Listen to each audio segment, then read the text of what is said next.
think, okay, let me think about who it is that I have unforgiveness toward today.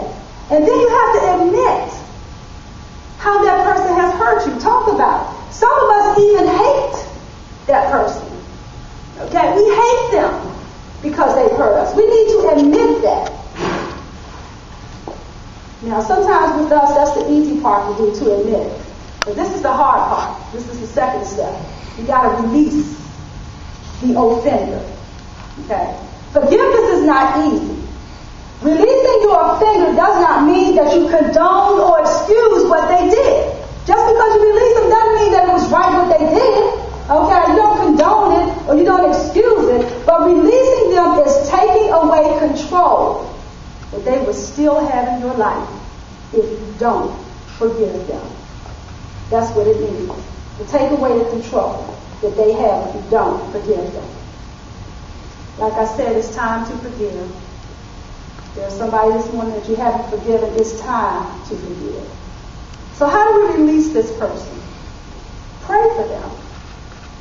When Jesus was up on the cross, what did he do for his offenders?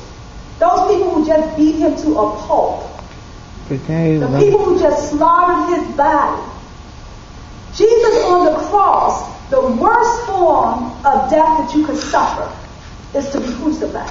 He on the cross could say, he could pray for his offenders. He said what? Everybody probably knows. Father, forgive them, for they know not what they do. You got to pray for our offenders, just like Jesus did. Now, when you first start to do that, you probably got to choke the words out. Boy, I pray for it. It's like, it's going to be kind of hard for you to do that because you really don't want to pray for that person, okay? But here's the thing. As you practice praying for them, okay, pray, God, you know I hate this person. You know I have bitterness. I have resentment toward this person. But God, change my heart. God, help me to love them. And as you begin to pray for them, you're going to find that slowly but surely you're going to be released from that person. Now, there is a distinction. Let me give you this and I'm going to close. I like this. I got this from somebody else. Okay, this is not my original stuff, but I like it. Okay, there's a distinction between forgiving and reunion. Because I hear people say, well, if I forgive that person, do I have to get back with them again? You know, that's the question. Can I forgive and just leave alone? Well, there's a difference between forgiving and reunion with a person. Forgiveness is something that happens inside of you. Okay? It helps you to edit your memory and to own your joy and vitality. Forgiveness does not always involve reconciliation. It doesn't mean that you're always going to be reconciled with that person.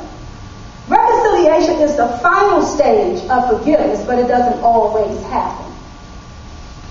Now, it takes one person to forgive, but it takes two people to be reunited. Forgiveness happens inside of the wounded person, but reunion happens in the relationship between the two people. We can forgive a person who never says they are sorry. But we can't be reunited with them unless they are honestly sorry. Okay, we can forgive them even if they don't say I'm sorry, but we can't be reunited with them if they are not honestly sorry. We can forgive even if we don't trust that the person won't wrong us again. We can still forgive them, but we can't be reunited with them until we cannot have a reunion with them only if we can trust that the person who wronged us once will not wrong us again. That's when we can be reunited with them. But we can forgive them even if we don't think that they're not going to wrong us again. Forgiving has no strings attached, but reunion has several strings attached.